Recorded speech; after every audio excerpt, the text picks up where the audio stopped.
Bismillahirrahmanirrahim. Assalamualaikum warahmatullahi wabarakatuh. Alhamdulillah wassalatu wassalamu ala Rasulillah Nabiyyina wa maulana Muhammadin ibni Abdillah wa ala alihi wa sahbihi wa man tabi'ahu wa nasarahu wa wala wa ba'du.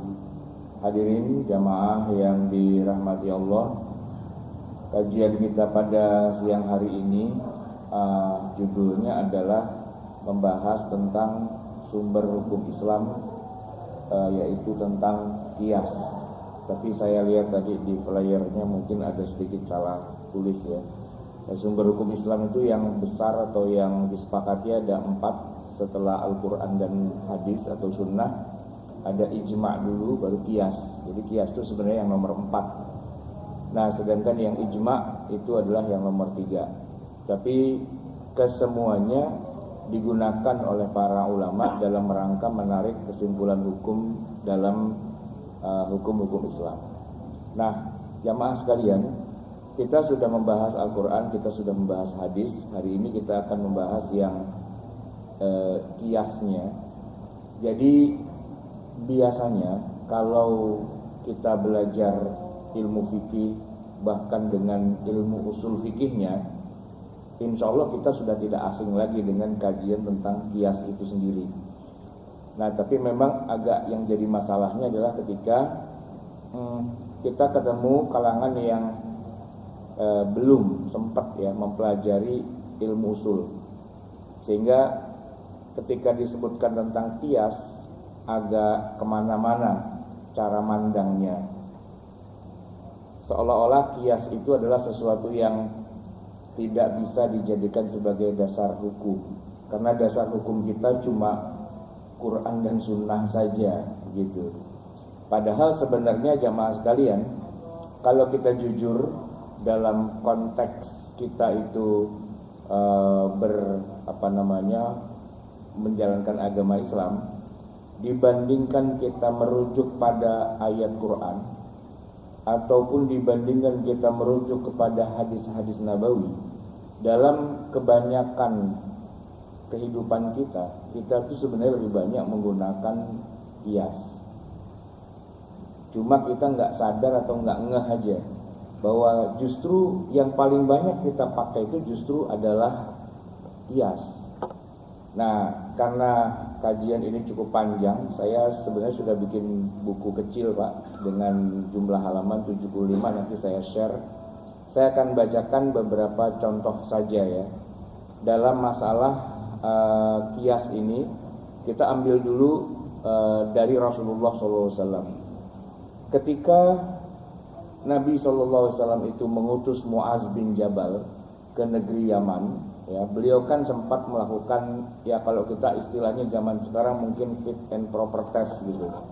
Ditanya-tanyai dulu lah gitu, kira-kira layak nggak nih nanti Muaz, karena dia akan menjadi penyebar agama Islam di sana dan menjadi rujukan dalam masalah hukum Islam. Nah, Nabi bertanyanya kan begini, dengan apa kamu putuskan masalah kalau ada masalah terkait dengan hukum-hukum syariah gitu ya. Kan dijawab dengan kitabullah.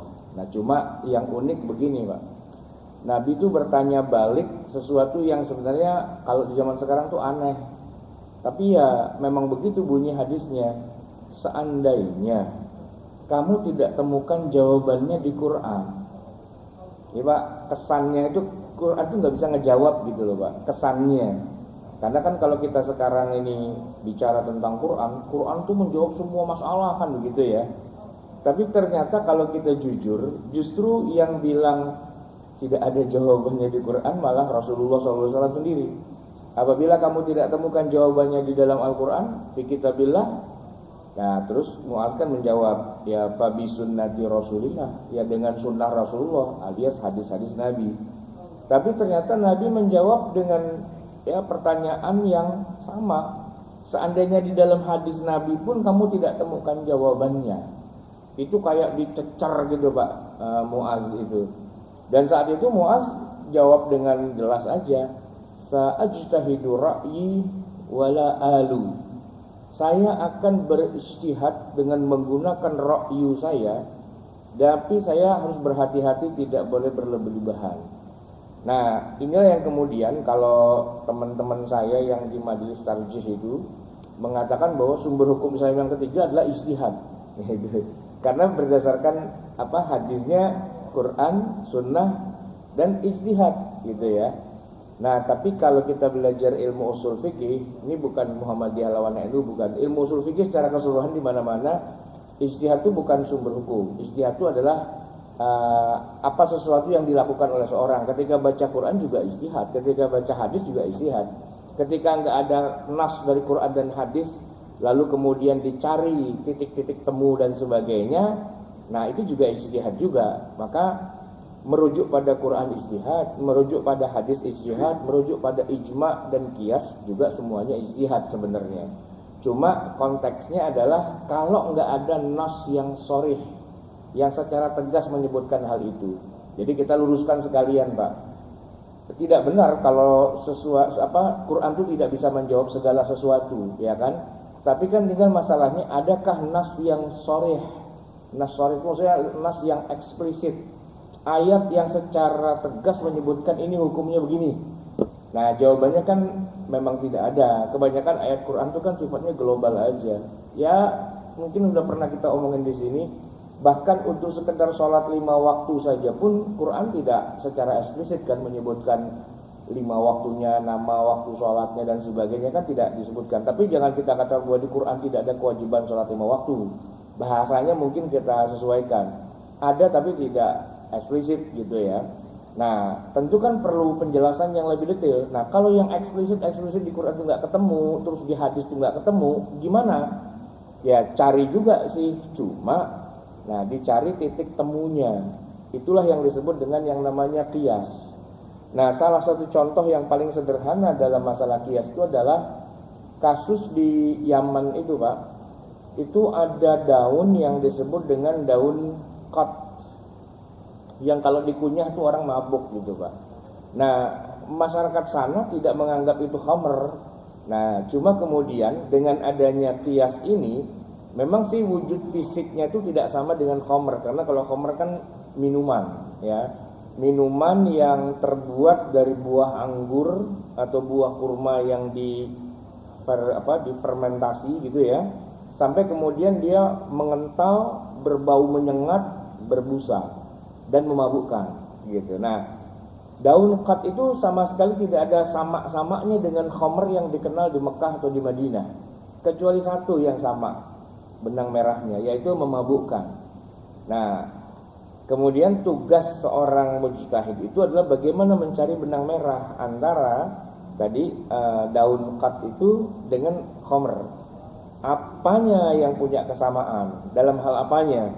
Nah, ternyata illat keharaman dari khamr itu bukan wujud fisiknya, bukan bahan bakunya, bukan berbusa, menyengat apa dan sebagainya, bukan. Tapi yang jadi haramnya, yang menjadi titik keharaman atau disebut dengan istilahnya illat keharamannya, itu adalah al-iskar, memabukkan. Nah, maka kemudian dibuatlah kaidah, apapun makanan, minuman, bahkan mungkin nggak dimakan, nggak minum ya, tapi disuntik, dihirup apa dan sebagainya, asalkan dia memabukkan, ya itu adalah khamr. Ya, kullu muskirin khamrun. Segala yang muskir, yang memabukkan, maka dia dihukumi sebagai hukumnya khamr. Nah, itu Pak, kaidah itu pada dasarnya itulah yang namanya qiyas. Nah, jamaah sekalian, kita kan hari ini tidak ngeganja, Pak. Ya kan? Kenapa? Karena ganja itu haram. Saya tanya, ada nggak ayat di Quran yang mengharamkan ganja? Kan nggak ada. Ada nggak hadisnya? Nggak ada. Begitu juga dengan berbagai macam pil, kayak ekstasi, kayak narkoba itu ya, ada morfin, ada apa dan sebagainya. Semuanya itu tidak pernah disebutkan eksplisit dalam Al-Quran, juga hadis. Nah, kalau kita pakai prinsip bahwa kalau di Quran diharamkan kita haramkan, kalau Quran tidak mengharamkan ya kita tidak mengharamkan, bubar Pak agama Islam itu, ya kan? Kenapa? Karena ternyata Quran itu bisa dikatakan sesuai dengan zaman, ya, akan mengikuti perkembangan zaman terus, ya karena ada kiasnya ini. Nah kalau kiasnya kita coret, nggak ada kias gitu kan, ya berarti apa yang zahir di Quran itu aja yang kita pakai. Kalau nggak ada di Quran, nggak disebutin, kita nggak usah pakai. Nah itu nggak jalan jadinya. Berarti minum minum bir, minum wine gitu ya, whisky apa gitu-gitu semua jadi halal. Kenapa? Karena itu bukan khamar, bukan khamar. Khamar itu apa? Khamar itu adalah sesuatu yang kalau dikonsumsi dia muskir. Nah, tapi tidak ada satupun ayat di Quran yang mengharamkan kita minum minuman keras. Enggak ada. Allah tidak pernah menyebutkan secara eksplisit diharapkan kepada kamu minuman yang memabukkan. Enggak ada di Quran. Dari 4 ayat yang turun di dalam Al-Quran itu, 4 kali ayatnya, semuanya menyebutkan bukan memabukkannya, menyebutkan kata khamarnya, yas'alunaka 'anil khamar. Kemudian yang terakhir itu innamal khamru wal maisiru wal ansabu wal azlamu rijsun min amali syaitani fajtanibuhu. Allah cuma nyebut khamar gitu aja, dan wujud fisiknya khamar ya kayak gitu itu. Berarti kalau nggak kayak gitu itu ya bukan khamar lah intinya. Kan begitu kalau logika sederhananya. Nah, dengan adanya kias, kita jadi punya sebuah kaidah bahwa khamar itu bukan wujud fisik, bukan aroma, bukan bau, bukan bahannya, bukan. Difermentasi nggak penting, bukan itu masalahnya. Masalahnya khamar itu muskir. Nah, dengan ketemu intinya muskir, nah maka apapun di dunia ini mau sepanjang sampai hari kiamat pun, kalau kita ketemu dengan sesuatu yang muskir, yaitu hukumnya ikut khamar. Nah, kaidah model kayak gitu itulah yang namanya kias. Nah, sehingga nggak sembarangan kita bilang kias itu cuman buatan manusia. Ya iya sih, yang melakukan penarikan kesimpulan hukumnya memang manusia, tapi bukan manusia sembarangan. Ini pakar hukum nih. Jadi ya bisa masuk dalam sumber hukum Islam yang nomor 4, yang kalau menurut saya tadi secara volume, secara jumlah lebih banyak kita menggunakan kias ini dalam kehidupan sehari-hari ketimbang langsung pakai ayat Quran atau pakai hadisnya. Nah itu contoh dari zaman Nabi kayak gitu jamaah sekalian. Kemudian di masa Rasulullah juga ada kasus kias juga nih ya. Nabi memberikan contoh kasus kias ini menarik sebenarnya. Yaitu Rasulullah SAW itu pernah ditanya sama salah seorang sahabat, Umar bin Khattab radhiyallahu an gitu ya, bertanya begini, kalau kita lagi puasa siang hari, boleh nggak mencium istri? Batal apa enggak? Gitu. Waktu itu kan puasa baru aja disyariatkan, jadi banyaklah sesuatu yang masih baru gitu, masih belum pada tahu. Nah di awal-awal itu Umar pun masih nanya sama Nabi, nyium istri itu batalin puasa nggak sih? Nah Nabi sebenarnya bisa aja jawab batal atau tidak batal gitu kan, sebagai sebuah kesimpulan. Tapi karena yang bertanya Umar, ya kayaknya Nabi bisa melihat nih ke depan bakalan Umar nih menjadi khalifahnya Nabi nih, ya penggantinya Nabi seterusnya. Jadi kepada Umar Nabi memberi bekalnya nggak cuma sekedar jawaban yang udah jadi, tapi diajak berpikir alur logikanya gimana. Nah maka jawaban Nabi itu gini Umar, kalau orang lagi puasa terus dia masukin air ke mulutnya, dia kumur maksudnya begitu, itu menurut ente puasanya batal apa enggak? Kumur. Ya enggak ya Rasul, kan enggak diminum. Nah gitu jawabannya Umar kan. Nah terus kata Nabi, ya begitulah dengan pertanyaan kamu tadi. Kalau kamu mencium istri batal apa enggak? Ya enggak, kan istrinya enggak diminum. Bukan enggak diminum, enggak diterusin gitu Pak. Nah kalau diterusin sampai terjadi jima, baru itu batal. Kalau baru cium aja, ya itu kayak orang baru kumur-kumur doang. Tapi kalau kebanyakan kumur bisa ketelan Pak, nah itu bisa jadi batal juga, ya kan? Nah kalau gitu berarti hukumnya sama, begitu kata Rasulullah. Nah itu contoh bagaimana Rasulullah mengajarkan teknik melakukan kesimpulan hukum, ya proses penarikan kesimpulan hukum dari hukum-hukum yang sudah ada, yang sudah baku, ke cabang-cabang hukum yang lain yang belum ketahuan nih statusnya apa, karena tidak ada di Quran, tidak ada di hadis. Cuman diajarin gimana cara mencari titik kesamaan atau kita menyebutnya dengan istilah benang merahnya. Temukan benang merahnya itu. Nah, oleh karena itulah maka para sahabat itu dilatih sama Nabi. Enggak sia-sia Nabi itu hidup bersama para sahabat sampai 23 tahun. Karena kalau cuman sekedar menyerahkan nih Quran, pakai deh tuh, gitu ya. Itu Pak, cukup sehari saja selesai itu dakwah Rasulullah SAW. Kenapa? Sekarang gini, 30 juz Al-Quran itu Pak, ya, kalau kita baca, ya jangan kita lah yang baca, ini yang yang pada hafal Quran lah ya, qari'ah kita, hafiz-hafizah kita, kalau udah pada hafal tuh Pak, sehari itu selesai loh baca Quran tuh. Dari jam 6 pagi ngebut ya, itu ba'da asar itu udah selesai tuh juz 30. Sehari doang bisa selesai itu Pak. Artinya kalau Nabi tugasnya cuma menyerahkan Quran dari langit, dari Jibril kepada para sahabat, gitu doang udah selesai Pak. Nah, kenapa Nabi itu berlama-lama sampai 23 tahun dan turunnya ayat sedikit-sedikit? Karena bukan semata-mata sekedar biar Quran gampang dihafal gitu, bukan. Tapi Nabi itu lagi mentraining para sahabat, gitu ya. Seandainya nanti Nabi sudah nggak ada, kalian tuh gimana memperlakukan Quran tuh gimana? Quran kan terbatas. Begitu Nabi wafat ya udah berhenti, nggak ada lagi ayat yang turun.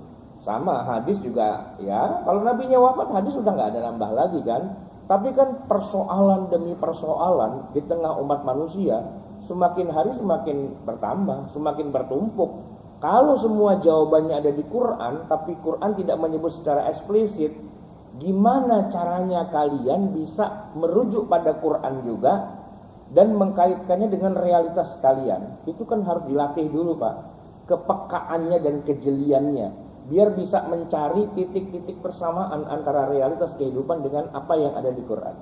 Berarti harus paham dua-duanya, paham Qurannya juga dan paham realitas kehidupannya juga. Dan itu bukan masalah yang mudah, tidak bisa diteorikan, harus dilatih dalam keseharian. Ya, begitulah tugas Nabi Muhammad SAW mempersiapkan generasi sahabat yang melek hukum dan ngerti bagaimana cara melakukan ijtihad. Nanti begitu Nabi wafat, ijtihadnya Abu Bakar, Umar, Utsman, Ali, wah itu luar biasa Pak. Sampai-sampai kita bisa mengatakan bahwa 4 khalifah itu bisa disebut sebagai sumber hukum juga loh. Padahal mereka nggak ngarang sebenarnya, ya mereka berijtihad. Cuman saking mantapnya ijtihad mereka, ya sampai kita bisa katakan kalau udah Umar yang bilang mah itu udah hukum Islam udah, gitu. Kita nggak bisa bilang ijtihadnya Umar tuh sama aja, Umar laki-laki saya laki-laki, nggak bisa begitu Pak. Ini saya kasih contoh Pak. Kita ini umat Islam sedunia, tiap Ramadan malam ya, ba'da salat isya, kita kan melakukan salat tarawih berjamaah di seluruh dunia Islam, ya kan? Padahal coba saya tanya, ada nggak hadisnya Nabi SAW itu melakukan salat tarawih berjamaah di masa beliau? Nggak ada. Kalaupun ada hadisnya itu cuman menyebutkan Nabi sempat melakukannya cuma 3 kali saja, yang berjamaah dengan para sahabat. Dan setelah itu Nabi menghentikannya, betul-betul berhenti Pak. Nggak ada salat tarawih berjamaah di masa Rasulullah. Dan ketika ditanya, ya Rasul kan udah coba kita lakukan 3 kali itu, kok tiba-tiba berhenti begitu, gimana ya Rasul? Beliau klarifikasi, fa inni khasyitu an tuftaradu alaikum. Saya takut nanti diwajibkan pada kalian. Nah, karena Nabi takut, Nabi hentikan. Nah, karena Nabi hentikan, tidak ada jamaah tarawih di Masjid Nabawi sampai Nabi wafat. Jadi kita bisa bilang sepanjang hidup Nabi Muhammad SAW, yang namanya orang sholat tarawih berjamaah di masjid itu cuma 3 kali. Dan setelah itu sudah nggak ada lagi sampai Nabi wafat, gitu kan? Artinya ketika Nabi wafat tidak ada kegiatan tarawih berjamaah di masjid. Lebih banyaknya tidak ada. Ada sih, tapi pernah sekali doang begitu Pak. Setelah itu tiap tahunnya nggak pernah ada jamaah tarawih di Masjid Nabawi sampai Nabi wafat. Nah, kemudian di zaman Umar, baru Umar kemudian menginisiasi, yuk kita hidupkan lagi apa-apa yang dulu pernah Nabi contohkan. Tarawih berjamaah, 1 imam, rame-rame di masjid setiap ba'da sholat isya. dari malam pertama sampai malam terakhir, dan itu berlaku untuk seluruh dunia. Dan Umar sendiri yang menyebutkan itu bid'ah. Cuman bid'ah dalam konteks yang positif, ni'matu bid'ah hadhihi. Nah, kalau orang yang nggak ngerti, dia nggak mau tarawih Pak hari ini. Kayak saya dulu juga pernah ngalamin kayak gitu Pak. Nabi kan nggak pernah ngajarin tarawih berjamaah. Ngapain kita tarawih berjamaah di masjid? Itu kan Umar doang, bisa-bisanya dia doang, gitu loh Pak. Itu kan bisa-bisanya Umar doang. Ya, Umar siapa sih? Kan dia manusia, sama saya juga manusia. Kalau faktanya Nabi nggak pernah melakukan sholat berjamaah tarawih di masjid. Jadi kita nggak usah tarawih. Saya pernah kayak gitu Pak. Ada kali 10 tahun saya nggak pernah tarawih jamaah Pak di masjid. Karena saya berpikir bahwa orang Nabi aja nggak ngerjain kok. Apa urusannya Umar pakai ngerjain segala gitu ya. Tapi kalau kita perhatikan Pak, di zaman Khalifah Umar yang melakukan sholat tarawih berjamaah itu semuanya, tidak terkecuali seluruh sahabat. Bahkan sampai dikatakan itu levelnya sudah bukan ijtihad lagi itu levelnya sudah ijma'. Ijma'us sahabah, kalau kita sebut apa yang disepakati oleh seluruh sahabat tanpa terkecuali, tanpa ada protes. Salah satunya yang paling mudah kita sebut adalah tarawih berjamaah di masa Umar. Nah, Umar kan mujtahid itu. Nah, orang bisa jadi kayak Umar itu nggak bisa tiba-tiba ujuk-ujuk jadi Umar, kan nggak bisa. Dia hidup dulu bersama Rasulullah selama berpuluh-puluh tahun kan, sampai dilatih sedemikian rupa kemampuannya. Ya, begitu Rasulullah wafat, itu yang namanya Quran, itu namanya sunnah, memang warisan dari Nabi. Tapi kalau nggak bisa makainya kan kacau balau Pak urusannya. Nah, maka Nabi mempersiapkan SDM-nya. Kalau Quran dan sunnah itu katakanlah hardware-nya gitu ya. Nah, software-nya itu harus ada. Siapa softwarenya? Ya para sahabat yang dilatih oleh Nabi SAW. Dilatih bagaimana caranya menggunakan ayat dengan benar, menggunakan hadis dengan benar, dan bukan asal comot dan bukan asal cocokologi gitu. Baik jamaah sekalian, jadi kalau dibilang siapa guru besar ilmu kias, ya Rasulullah. Rasulullah yang mengajarkan itu. Jangan dikira bahwa kias itu adalah kerjaan kita iseng-iseng berhadiah, orang kagak ngerti agama, bukan. Rasulullah itu guru besar kias. Kalau kita paham sirah nabawiyah, ngapain Nabi lama-lama 23 tahun hidup di Madinah bersama para sahabat? Kan Quran cuma 6.000 ayat, kasih aja kan selesai. Tulisin lah gitu kan, ya sebulan lah gitu, daurah Quran kan selesai gitu loh. Ya kan, ngapain lama-lama di Madinah? Nah, karena beliau mengkader, menyiapkan orang yang ngerti hukum. Nah, kira-kira begitu. Baik jamaah sekalian yang dirahmati Allah, di buku saya ini ada beberapa contoh dari kias.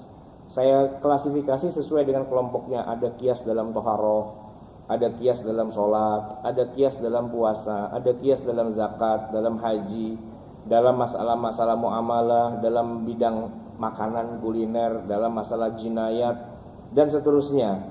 Di hampir semua lini syariat Islam itu ada kias. Jangan dikira kias itu hanya dalam bidang muamalah, tapi dalam bidang ibadah pun tetap kita pakai kias.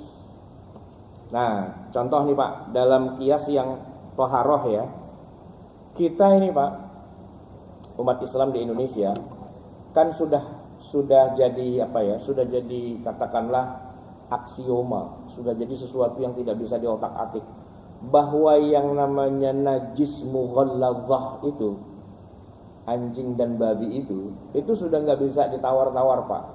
Pokoknya sekali dia najis mughalladzah, maka membersihkan atau mensucikannya harus dengan cuci 7 kali, salah satunya dengan tanah, ya kan? Dasarnya itu kan hadis Nabi. Sebenarnya hadis Nabinya itu cuma ngomongin anjing, nggak ngomongin babi.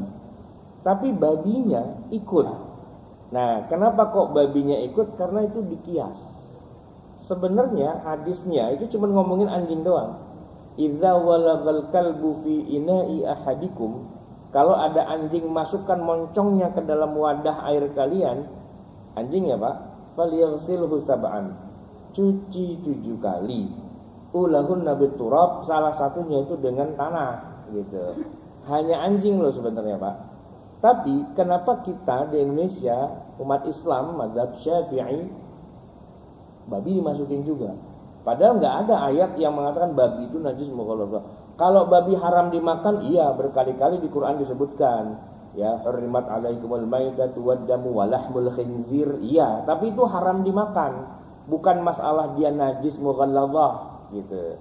Nah, oleh karena itulah dalam mazhab Syafi'i unik, Pak. Babi bukan cuma haram dimakan, tapi air liurnya, keringatnya, bulunya, apalah dari tubuhnya semua itu najisnya senajis-najisnya selevel dengan najisnya anjing. Kalau ditanya mana hadisnya, nggak ada, apalagi ayat Qur'annya. Terus kenapa dia bisa begitu? Kias, dikiaskan dengan najisnya anjing, gitu Pak. Nah kalau kita nggak nerima kias, nggak apa-apa Pak, kita nyolek-nyolek babi santai aja, ya kan? Ketemu babi di jalan cium tangan santai aja, cuci aja sekali doang, nggak usah pakai ribut. Kenapa? Orang dia najisnya najis biasa kok, najis mutawasitoh gitu istilahnya. Nah tapi kita umat Islam di Indonesia nggak bisa, sekali babi tetap babi, hidup babi. Pokoknya babi itu najis lah senajis-najisnya.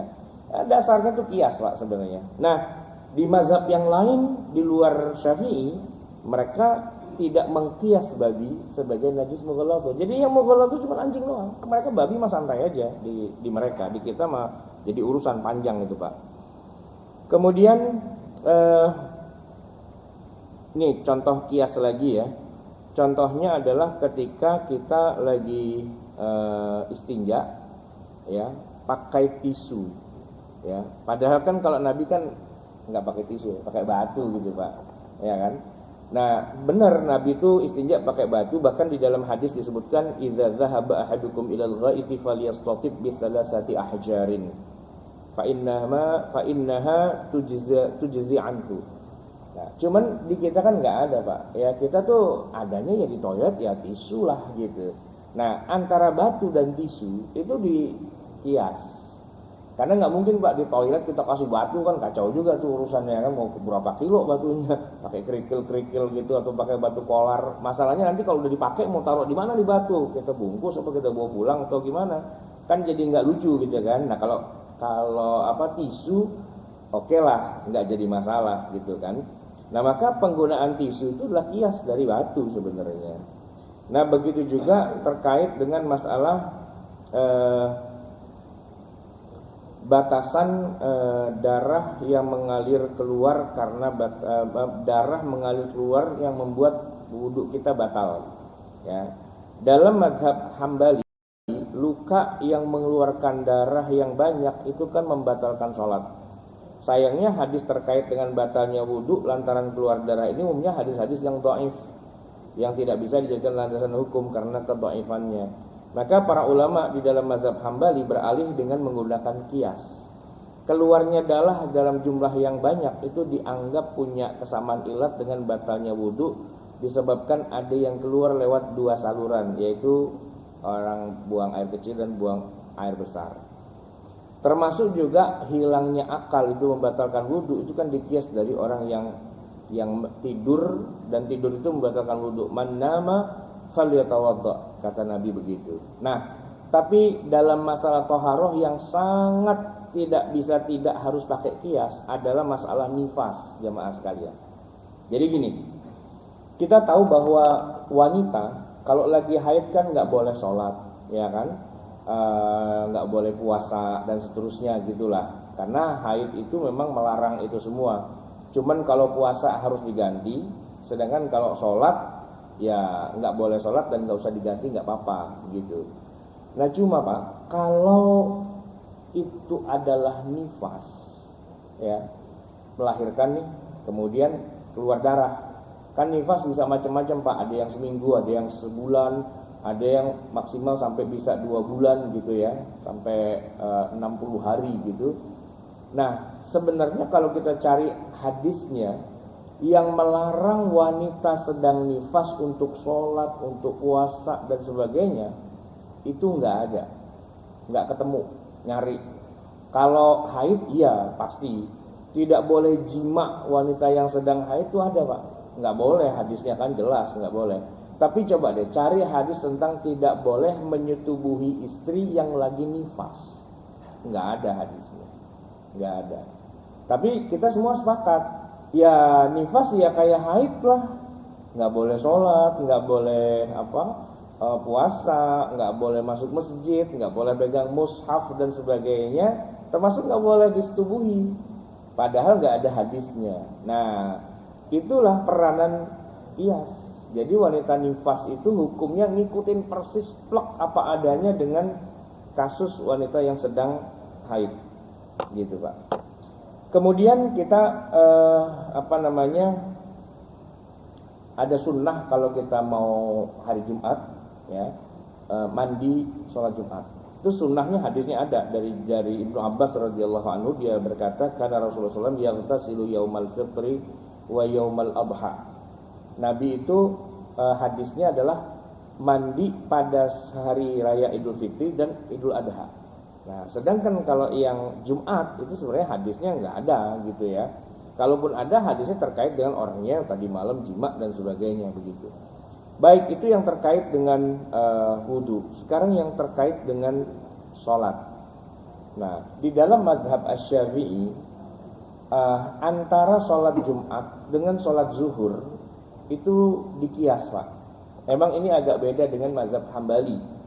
Kalau dalam mazhab Hambali, zuhur itu aslinya lalu melahirkan sholat Jumat, ya kan? Nah, tetapi ketika sholat Jumat itu sudah terbentuk, maka sholat Jumat itu memisahkan diri 100% dari induknya yang asli itu sholat zuhur. Dia menjadi sholat yang berbeda dari sholat zuhur. Dilihat dari segi pertama waktunya. Kalau kita Pak, orang Indonesia bermadzhab Syafi'i, Jumat dan zuhur itu satu sholat yang sama.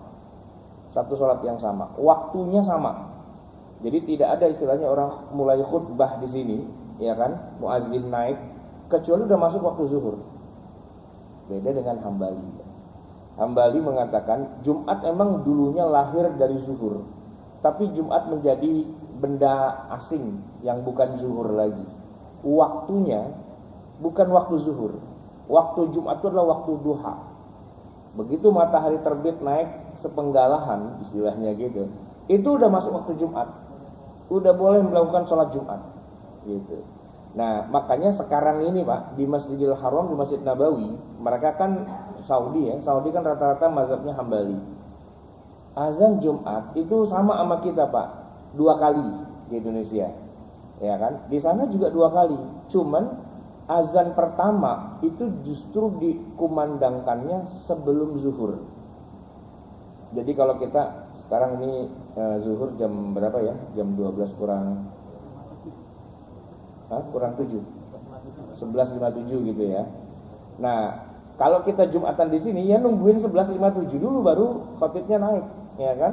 Nungguin itu dulu. Nah, kalau di Mekah, di Madinah, azan pertamanya itu jam 11. Jam 11 sudah azan gitu. Nah, saya kan kebetulan pas lagi di sana, lah udah azan aja gitu kan, buru-buru ke masjid gitu kan. Begitu masuk langsung saya sholat sunnah gitu kan, qobliyah Jumat. Namanya juga saya orang Indonesia, mazhabnya Syafi'i, ada qobliyah Jumat. Begitu saya selesai, mana dia khotibnya kagak naik-naik. Kan biasa kan kita azan pertama lalu sholat, lalu nggak lama juga ada Bilal biasanya kan, innallaha malaikatahu yusholluna 'alan nabi gitu ya. Ini tungguin kagak nongol-nongol sampai setengah jam lebih gitu kan. Ternyata begitu saya lihat, itu tadi mah belum zuhur itu. Saya udah qobliyah zuhur aja gitu kan. Nah, begitu dia masuk waktu zuhur beneran, nah khotibnya naik, azan lah dia. Nah, itu mazhab Hambali, dia Jumat zuhur. Makanya kalau pernah dengar ceramah ustadz yang lulusannya kayak saya dari Saudi, ya, entah dari Madinah, entah dari Riyadh, entah dari Ummul Qura, yang LC gitu Pak. Kalau kita tanya, Ustadz, habis sholat Jumat kan kita musafir nih, boleh nggak langsung kita jamak dengan asar? Nggak boleh. Jawabannya pasti gitu. Kenapa? Karena zuhur, asar, 2 sholat yang berbeda. Tapi kalau kita nanyanya sama Kiai NU, kitab-kitab fikihnya pakai kitab fikih mazhab Syafi'i, jawabannya boleh. Kenapa? Karena Jumat itu zuhur juga. Apapun yang berlaku pada zuhur berlaku juga pada Jumat. Gitu. Oleh karena itu, kalau kita perhatikan di masjid-masjid orang Betawi, kalau mungkin di sini azan sekali doang ya, sekali kan. Nah, coba deh samping-samping sini nih masyarakat gitu, itu azan 2 kali Pak. Nah, azan 2 kali, begitu azan itu mereka pada sholat walaupun sendiri-sendiri, tapi semuanya gitu kan. Sholat apa itu? Qobliyah Jumat. Cuman yang nggak ngerti bilang kagak ada hadisnya. Emang nggak ada hadisnya. Lah nggak ada sholat qobliyah Jumat itu nggak ada sebenarnya aslinya. Tapi kenapa pada sholat semua gitu kan? Karena dikias. Sholat itu kias Pak dengan zuhur, karena zuhur itu ada qobliyahnya, maka Jumat juga ada qobliyahnya. Termasuk tadi karena zuhur bisa dijamak dengan asar, maka habis sholat Jumat kita bisa langsung jamak dengan asar kalau statusnya kita sudah musafir gitu. Itu contoh bahwa dalam ibadah pun ada kias juga sebenarnya. Ya cuman kita nggak sadar aja karena udah terlanjur bilang kagak ada gitu kan. Ya sudahlah, nggak usah diajak berantem gitu. Tapi ada istilah qobliyah Jumat. Termasuk Pak, sholat tahiyatul masjid. Ya, sholat tahiyatul masjid. Kan gini, Rasulullah kan kalau sholat Id itu kan bukan di masjid, tapi di lapangan, ya enggak? Nah, kalau lagi di lapangan Pak, kita mau sholat Id itu, ya, ada sholat sunnah tahiyatul lapangan enggak? Ya kalau secara logikanya kan enggak ada, gitu kan? Tapi kalau pada sholat, salahnya di mana? Ya karena mereka mengkiaskan lapangan itu juga sebagai masjid, gitu, masjid yang on off, gitu kan? Sehingga para wanita yang sedang haid yang ikut juga ke lapangan itu tetap aja mereka di pinggir Pak, nggak masuk ke tengah-tengah shaf. Kenapa? Ya karena tengah-tengah shaf ya itu dianggap sebagai masjid yang suci, yang haid nggak boleh ke situ. Jadi nunggunya di area luar gitu kan. Nah itu termasuk kias juga. Ya termasuk kalau kita sholat di masjid, sholat Jumat nih Pak, nggak kebagian tempat di dalam, di selasar, di teras juga nggak dapat, di halaman juga ketemunya di halaman Pak. Di halaman. Itu kita salat dulu nggak? Salat tahiyatul masjid dulu nggak? Kalau dapatnya di aspal. Ya kalau nggak mau salat nggak apa-apa. Tapi kalaupun mau salat ada dalilnya apa? Ya ini kiasan alal masjid. Dan karena jamaahnya juga safnya nyambung. Iya kan? Kiasan alal masjid. Saya kemarin waktu haji 2019 tuh, ya haji terakhir sebelum Covid itu, setiap hari nggak pernah salatnya di dalam Masjidil Haram. Walaupun saya hotel di yang ada jamnya itu gitu, Zam-Zam gitu ya. Karena begitu saya turun buka lift, lah ini udah soft ini gitu kan. Udah soft. Oke lah, nggak apa-apa kan nyambung. Cuman pertanyaan saya gini, sebelum saya duduk saya tahiyatul masjid dulu nggak? Kata yang lain, nggak bisa dong, kan kita sholat tahiyatul mall. kan dalam mall kan. Saya bilang tahiyatul masjid. Kenapa? Kiasan alal masjid gitu. Dikias gitu kan. Ya begitulah. Ya para ulama memang luar biasa. Nah, habis wudu itu kan ada sholat sunnah wudu gitu kan. Habis tayamum ternyata juga banyak ulama yang kemudian kiasan alal wudu, ya tayamum ya ada sholatnya juga gitu. Kemudian khutbah Jumat. Ini mazhab Syafi'i sih memang ya. Kita nih kalau belajar perbandingan mazhab, kalau di luar mazhab Syafi'i, khutbah Idul Fitri, Idul Adha itu rata-rata sekali doang Pak, ya kan? Bahkan tidak memenuhi rukun-rukun seperti dalam sholat Jumat, cuman satu gitu ya. Dan nggak pakai misalnya rukun pertama baca hamdalah, yang kedua sholat pada Rasulullah, yang ketiga baca ayat Quran, yang keempat wasiat, yang kelima mohon ampun atau doa gitu ya. Nah, tetapi ulama mazhab Syafi'i mengatakan alangkah baiknya kalau kita khutbah Idul Fitri atau Idul Adha itu kita ngikutin khutbah Jumat. Walaupun tidak harus. Kalau khutbah Jumat kan itu jadi rukun. Tapi seandainya pun dilakukan seperti khutbah Jumat, kias gitu ya, itu lebih bagus gitu. Nah saya pernah nih Pak, sholat Idul Fitri di Masjidil Haram, sholat Idul Adha di Masjidil Haram. Ya ternyata mereka juga dua tuh Pak. Khutbahnya itu kayak kita mazhab Syafi'i, karena mazhab Hambali itu kan memang murid langsung dari mazhab Syafi'i, jadi ya sangat-sangat dekat gitu ya cara ibadahnya. Jadi jamaah sekalian yang dirahmati Allah, terkait masalah kias ini sebenarnya banyak sekali bentuk-bentuk contoh yang bisa kita lihat, yaitu kias dalam masalah ibadah. Baik tadi baru sholat ya, kemudian nanti kalau zakat pastinya hampir semuanya kita kias Pak, ya kan? Ya kan kita belum pernah Pak berzakat seperti Rasulullah tuh belum pernah loh Pak. ya kan? Karena Rasulullah itu kan zakatnya apa? Gandum, ya kan? Kurma, gitu. Kalau kita kan zakatnya beras atau duit malah. Rasulullah beras nggak pernah, duit nggak pernah, gitu kan? Kita zakatnya itu nggak sesuai dengan zakatnya Rasulullah. Tapi nggak apa-apa, ya udah sah, gitu kan? Kias aja, karena yang jadi ukuran itu bukan apa-apa, qut baladihi, makanan pokok dari suatu negeri. Ya kalau kita makanan pokoknya nasi ya beras lah. Kalau Nabi kan gandum atau kurma. Tapi lucunya gini Pak, gimana kalau kita orang Indonesia makanan pokoknya kan nasi ya atau beras? Bisa nggak kita bayar zakatnya kayak Rasulullah? Kurma. Bisa nggak Pak kira-kira? Ya kalau mengikuti nas aslinya sih kurma, gitu kan? Cuman itu yang jadi masalah Pak, karena nanti ditanya sama panitia zakat fitrah di masjid, apa nih zakat, gitu kan? Begitu dibuka, kok kurma, gitu kan? Ya Rasulullah kalau zakat kurma, kan kita gitu ya, hadisnya sahih gitu kan? Nah panitianya bilang, Pak, jadi gini, Bapak kalau mau nyumbang kurma kemarin Pak pas lagi buka puasa, ya kan? Ini orang buka puasa udah selesai Pak, ini tinggal besok Lebaran masih ngasih kurma aja gitu kan? Siapa yang mau makan kurma gitu? Terserah, yang penting kan Nabi memberinya kan kurma gitu. Ya Pak, kurma kalau buat orang Madinah di zaman Nabi memang itu makanan pokok Pak. Makanya kita kalau baca hadis Nabi itu kadang-kadang suka bingung. Pernah dengar kan cerita sahabat Nabi yang siang hari jima dengan istrinya, suruh puasa 2 bulan gak kuat, suruh bebasin budak gak kuat, suruh ngasih makan 60 fakir miskin juga gak punya yang mau dikasih. Setelah itu kan Nabi duduk gitu lama, setelah itu ada orang ngasih Nabi sekeranjang kurma.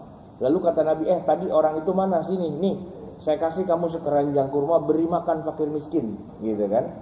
Itu Pak kalau kita baca hadis itu, sekeranjang kurma, beri makan fakir miskin. Emang kenyang? Ya kalau kita ya, karena kurma buat kita kan cemilan Pak. Ya kita makan kurma itu 3 biji udah selesai, ya kan. Nah kalau Rasulullah, kurma itu kan makanan pokok. Pagi sarapan sepiring kurma, siang ya sepiring kurma, ya malam ya sepiring kurma, buka puasa ya sepiring kurma. Makanya kalau dibilang Nabi buka puasa pakai kurma, itu bener banget. Tapi bukan cuma 2 biji, sepiring gitu. Dan habis sepiring itu udah nggak nyari nasi gitu. Kalau kita kan kurma tetap, tapi habis itu nasi padang, gorengan apa segala macam. Nah gitu. Jadi kan nggak sesuai itu Pak, ya kan? Kita sih bisa Pak makan kurma sepiring bisa insya Allah ya kan? Ya kan? Cuma kalau ditanya udah makan apa belum? Belum jawabannya. Orang kita perut Melayu nasi harusnya gitu kan? Nah itu jadi kacau tuh Pak. Maka dalam zakat tuh hampir semuanya tuh kias. Nah kalau kita nggak pakai kias, ya kita bayar zakat pakai kurma sono, ya kan? Nggak sesuai, karena juga yang mustahiknya juga nggak makan kurma sebagai makanan pokok, begitu. Baik jamaah sekalian, karena waktunya udah jam 1, mau nggak mau kita harus akhiri. Semoga bermanfaat. Mohon maaf atas segala kekurangan dan kesalahan. Hadanallahu wa iyyakum ajma'in. Wal 'afu minkum. Wassalamualaikum warahmatullahi wabarakatuh. Waalaikumsalam. Bisa semua Ustaz, mudah-mudahan apa yang beliau sampaikan bermanfaat bagi kita semua.